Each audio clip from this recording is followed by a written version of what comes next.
بسم اللہ الرحمن الرحیم۔ شروع اللہ کے پاک نام سے جو بڑا مہربان اور نہایت رحم کرنے والا ہے۔ دنیا کی سب سے پاک باز خاتون سیدہ فاطمہ سلام اللہ علیہا کی پیدائش کے وقت کیوں مکہ کی تمام دائیوں نے حضرت ختیجہ کو اکیلا چھوڑ دیا تھا؟ درد ذہ کے دوران کیوں حضرت ختیجہ کو اکیلا چھوڑ دیا؟ سیدۃ النساء العالمین حضرت فاطمہ کی پیدائش کے وقت کیوں مکہ کے سرداروں نے حضور اکرم صلی اللہ علیہ وآلہ وسلم کے گھر کا گھیراؤ کیا؟ سیرت حلیبیہ میں روایت ہے کہ جب ملک کا کامیاب تجارتی سفر کر کے رسول اکرم صلی اللہ علیہ وآلہ وسلم مکہ واپس لوٹے تو حضرت سیدہ ختیجہ نے آپ صلی اللہ علیہ وآلہ وسلم کو نکاح کا پیغام بھجوا دیا، تو رسول اللہ صلی اللہ علیہ وآلہ وسلم نے سب سے پہلے اس پیغام کا ذکر اپنے محبوب چچا حضرت ابو طالب سے کیا اور اس کے بعد باقی چچاؤں کو بتایا۔ سب نے اسی بات پر اتفاق کیا کہ اس شادی کے پیغام کو قبول کر لینا چاہیے۔ پیارے دوستو، پھر وہ مبارک دن بھی آ گیا کہ جب اللہ کے پیارے رسول صلی اللہ علیہ وآلہ وسلم کی شادی کی تقریب حضرت ختیجہ کے گھر ہوئی۔ وہاں حضرت ختیجہ کے رشتہ دار عمر بن اسد اور ورقہ بن نوفل وغیرہ موجود تھے۔ حضور کے چچا حضرت ابو طالب نے نکاح کا خطبہ پڑھا اور حضرت ختیجہ کی طرف سے ورقہ بن نوفل نے جوابی کلمات کہے۔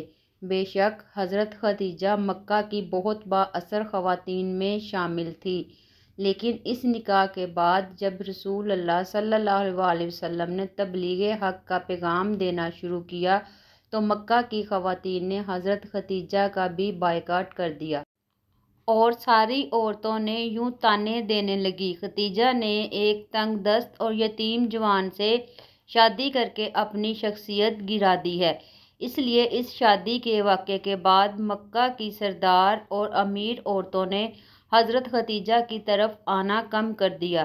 شب معراج کی رات جب حضور اکرم جنت سے گزرے تو حضرت جبرائیل علیہ السلام نے آپ صلی اللہ علیہ وآلہ وسلم کو درخت طوبیٰ کا میوہ پیش کیا۔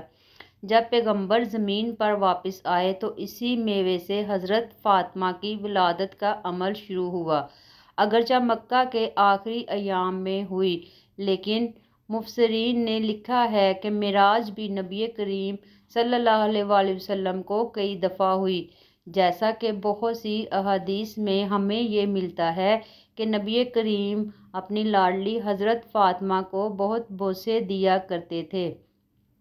ایک دن آپ کی زوجہ نے سوال کیا کہ کیا آپ فاطمہ کو اتنا چومتے کیوں ہیں؟ تو نبی کریم صلی اللہ علیہ وآلہ وسلم نے فرمایا، میں جب بھی فاطمہ کو بوسہ دیتا ہوں تو مجھے اس میں سے جنت کی خوشبو محسوس ہوتی ہے۔ اس حدیث کو امام بخاری، امام سیوطی اور امام طبری کے ساتھ ساتھ تقریباً تمام حدیث کتب میں بیان کیا گیا ہے۔ عظیم مولود نے پاک بہشتی میووں پر مشتمل غذا کے زیر اثر نبی آخر الزمان جیسے والد اور حضرت ختیجہ جیسی پرہیزگار والدہ سے 20 جمادی الثانی کو دنیا میں قدم رکھا۔ آپ سورۃ کوثر کی تفسیر بن کر آئیں، جس سے مخالفین کے طعنے اور مذمتیں ناکام ہو گئے۔ چنانچہ پیدائش کا واقعہ امام طبری نے ذخائر العقبہ میں کچھ اس طرح نقل کیا ہے کہ جب سے نبی مکرم سے حضرت ختیجہ نے نکاح فرمایا تو مکہ کی تمام عورتیں آپ کے خلاف ہو گئیں اور کسی بھی موقع پر آپ کا ساتھ نہ دیتی تھیں۔ جب حضرت فاطمہ کی پیدائش کا وقت شروع ہوا اور وضع حمل کا وقت قریب آیا تو قریش کی خواتین کو پیغام بھیجا گیا کہ وہ اس تکلیف دہ عمل میں مدد کے لیے حضرت ختیجہ کے پاس تشریف لائیں۔ اب یہی وہ موقع تھا کہ مکہ کی عورتیں کہنے لگیں کہ تم نے ہماری بات نہیں مانی اور ایک غریب یتیم سے عقد کیا، اب اسی سے کہو کہ وہ تمہارے لیے دائی کا بندوبست کرے، ہم تو ہرگز مدد کو نہ آئیں گی۔ حضرت ختیجہ نے جب یہ سنا تو بہت غمگین ہو گئی۔ مکہ میں فوراً خبر پھیل گئی تو مکہ کے مشرکوں نے حضور اکرم صلی اللہ علیہ وسلم کے گھر کا گھیراؤ کر لیا کہ آج کسی کو بھی حضرت ختیجہ کے پاس اندر نہیں جانے دیا جائے۔ خیر وضع حمل کا سخت وقت کا آغاز ہوتا ہے اور حضرت ختیجہ اکیلی ہے، کوئی معاون نہ ہے۔ آپ کے دل کی دھڑکنیں تیز تر ہو گئی اور لوگوں کی سرد مہری آپ کے لیے موجب تکلیف تھی۔ اچانک آپ کی روح کے افق میں ایک روشنی پیدا ہوئی، آنکھیں کھولی تو 4 خواتین کو اپنے نزدیک پایا اور وہ بہت پریشان ہوئی۔ ان میں سے ایک خاتون کہنے لگی کہ پریشان نہ ہوں، ہمیں آج آپ کی مدد کے لیے بھیجا گیا ہے۔ سبحان اللہ! یہ خواتین حضرت فاطمہ کی ولادت تک حضرت ختیجہ کے ساتھ رہی۔ حضرت فاطمہ کی پیدائش کے بعد جب اس واقعہ کا ذکر حضرت ختیجہ نے حضور اکرم صلی اللہ علیہ وآلہ وسلم سے کیا تو نبی مکرم نے فرمایا کہ وہ عورتیں فرعون کی بیوی آسیہ، مریم بنت عمران، سارہ، موسیٰ بن عمران کی بیٹی کلثوم تھی۔ جب حضرت فاطمہ کی ولادت ہوئی تو اللہ تعالیٰ کے حکم سے 10 جنتی حوریں بی بی فاطمہ کے پاس آب کوثر کا پانی اور جنت سے عمدہ لباس لے کر حاضر ہوئیں۔ اور ان حوروں نے بی بی فاطمہ کو آب کوثر کے پانی سے غسل دے کر جنت کے لباس میں لپیٹ دیا تھا۔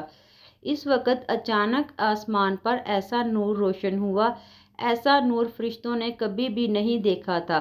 ان 4 عورتوں نے حضرت بی بی فاطمہ کو حضرت ختیجہ رضی اللہ تعالیٰ عنہا کی گود میں دیتے ہوئے یہ الفاظ بولے کہ یہ تمہاری بیٹی طاہرہ ہے، خدا ان کی نسل سے حضور اکرم صلی اللہ علیہ وسلم کی نسل بڑھائے گا۔ روایت میں آتا ہے کہ ایمن حضور اکرم صلی اللہ علیہ وآلہ وسلم کے گھر پر آپ صلی اللہ علیہ وآلہ وسلم کو مبارکباد کہنے کے لیے آ رہی تھی کہ راستے میں ان کو سلیمہ نامی ایک عورت ملی۔ اس نے پوچھا کہ ایمن تم جلدی چل کر کہاں جا رہی ہو؟ ایمن نے کہا کہ حضور اکرم صلی اللہ علیہ وآلہ وسلم کو اللہ تعالیٰ نے بیٹی سے نوازا ہے، میں ان کو مبارکباد دینے جا رہی ہوں۔ سلیمہ ایمن کو کہنے لگی کہ محمد کے گھر بیٹی ہوئی ہے، بیٹا تو نہیں ہوا جو تم مبارک دینے چل نکلی ہو۔ یہ سوچو کہ ان پر کیا گزری ہوگی، کیونکہ اس وقت مشرکین لڑکیوں کو پیدا ہوتے ہی دفن کر دیا کرتے تھے۔ حضرت ایمن فرمانے لگی، سلیمہ یہ بیٹی اللہ کے رسول محمد صلی اللہ علیہ وآلہ وسلم کے گھر پیدا ہوئی ہے، کسی کافر سردار کے گھر نہیں۔ مجھے یقین ہے کہ دین اسلام میں بیٹیوں سے وہ سلوک نہیں ہوگا ہمارے آباء و اجداد جو کرتے چلے آ رہے ہیں۔ ایمن کی باتیں سن کر سلیمہ کا چہرہ زرد پڑ گیا، کیونکہ سلیمہ کے گھر بھی 3 بیٹیوں کا جنم ہوا تھا، لیکن سلیمہ کے خاوند نے تینوں بیٹیوں کو ہی زندہ دفن کر دیا تھا۔ یہ سلیمہ کے گھر میں ہی نہیں ہوا تھا بلکہ یہ عرب کے اور مشرکین میں بھی رواج عام تھا کہ جب بھی ان کے گھر کوئی بیٹی پیدا ہوتی تھی تو اس کو مار کر یا پھر زندہ زمین میں گڑھا کھود کر دفن کر دیا جاتا تھا۔ عرب کے چند قبیلے تھے جو اپنی بیٹیوں کو پیدا ہوتے ہی دفن نہیں کیا کرتے تھے بلکہ ان کی پرورش لڑکوں کی طرح ہی کرتے تھے، لیکن زیادہ تر قبائل لڑکی کو پیدا ہوتے ہی زندہ دفن کر دیتے تھے۔ سلیمہ بھی ایمن سے باتیں کرتے ہوئے ان کے ساتھ ہی حضور اکرم صلی اللہ علیہ وآلہ وسلم کے گھر چلی گئی۔ سلیمہ نے سوچا کہ میں بھی دیکھتی ہوں کہ حضور اکرم صلی اللہ علیہ وآلہ وسلم کا بیٹی کی ولادت پر رد عمل کیا ہے۔ جب یہ دونوں خواتین حضور اکرم کے گھر پہنچی تو کیا کیا دیکھا کہ حضور اکرم صلی اللہ علیہ وآلہ وسلم اپنی بیٹی کو گود میں بھی اٹھائے پیار کر رہے ہیں اور اس کے چہرے مبارک سے بوسہ لے رہے ہیں۔ جو بھی بیٹی کی مبارکباد دینے کے لیے آتا تھا ان کو خوشی خوشی خیر مبارک کہہ کر روانہ کر رہے ہیں۔